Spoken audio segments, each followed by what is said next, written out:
নতুন একটা ভিডিওতে সকল ছাত্রছাত্রীকে স্বাগত জানাই। আজ আমি উচ্চ মাধ্যমিকে বাংলা প্রবন্ধ রচনার সাজেশন নিয়ে আলোচনা করছি। যারা 2025 সালে উচ্চ মাধ্যমিক পরীক্ষা দেবে তাদের জন্য ভিডিওটি খুব গুরুত্বপূর্ণ হতে চলেছে। ভিডিওটি শেষ পর্যন্ত দেখার অনুরোধ রইল।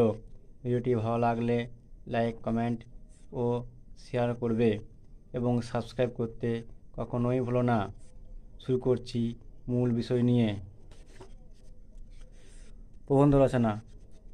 উচ্চ মাধ্যমিকে প্রবন্ধ রচনা মূলত 4টি টপিকের উপর আসে। এই 4টি টপিক হলো, এক হচ্ছে মানস মানচিত্র অনুসরণে প্রবন্ধ রচনা, 2 নম্বর হচ্ছে প্রদত্ত অনুচ্ছেদের ভিত্তিতে প্রবন্ধ রচনা, 3 নম্বর হচ্ছে বিতর্কমূলক প্রবন্ধ রচনা এবং 4 নম্বর হচ্ছে প্রদত্ত সূত্র ও তথ্যের ভিত্তিতে প্রবন্ধ রচনা। আজ আমি এই প্রদত্ত সূত্র ও তথ্যের ভিত্তিতে প্রবন্ধ রচনার উপরে বেশি জোর দিচ্ছি, কারণ এখান থেকে একটা রচনা প্রত্যেকবারই আসে। বিগত কয়েক বছর যদি আমরা লক্ষ্য করি, দেখা যাবে যে এই প্রদত্ত সূত্র ও তথ্যের ভিত্তিতে প্রবন্ধ রচনা থেকে একটা রচনা আসে। তাই বিগত বছরের এই রচনাগুলো আমরা একটু দেখে নিচ্ছি। দেখো, 2015 সালে বেগম রোকেয়া 2015 সালে পড়েছিল বেগম রোকেয়া। 2016 সালে পড়েছিল স্বামী বিবেকানন্দ। 2017 সালে এসেছিল মহাশ্বেতা দেবী। 2018 সালে এসেছিল নারায়ণ গঙ্গোপাধ্যায়। 2019 সালে এসেছিল সত্যজিৎ রায়। 2020 সালে এসেছিল ঈশ্বরচন্দ্র বিদ্যাসাগর। 2021 সালে করোনা মহামারীর কারণে বা করোনা অতিমারির কারণে কোনো পরীক্ষা হয়নি। 2022 সালে এসেছিল সৈয়দ মুজতবা আলী।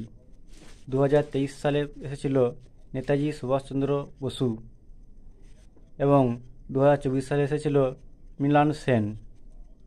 তাই আমি প্রদত্ত সূত্র ও তথ্যের ভিত্তিতে এই টপিকটার উপর বেশ কয়েকটি গুরুত্বপূর্ণ রচনা সাজেশন আমি দিতে চলেছি, যেগুলো পড়লে অবশ্যই তোমরা একটা কমন পাবে।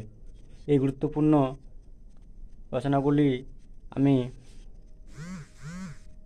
উল্লেখ করছি। 1 নম্বর হচ্ছে নীরেন্দ্রনাথ চক্রবর্তী, 2 নম্বর হচ্ছে তপন সিংহ, 3 নম্বর হচ্ছে সলিল চৌধুরী। এই 3টে রচনা এই বছরের জন্য খুবই গুরুত্বপূর্ণ।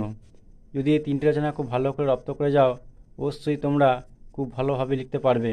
তাছাড়াও আরও কয়েকটা রচনা যদি রেখে যাও খুব ভালো হয়, যেমন রবীন্দ্রনাথ ঠাকুর, বেগম রোকেয়া আগে পড়ে গেছে, স্বামী বিবেকানন্দ, মাইকেল মধুসূদন দত্ত, জীবনানন্দ দাশ।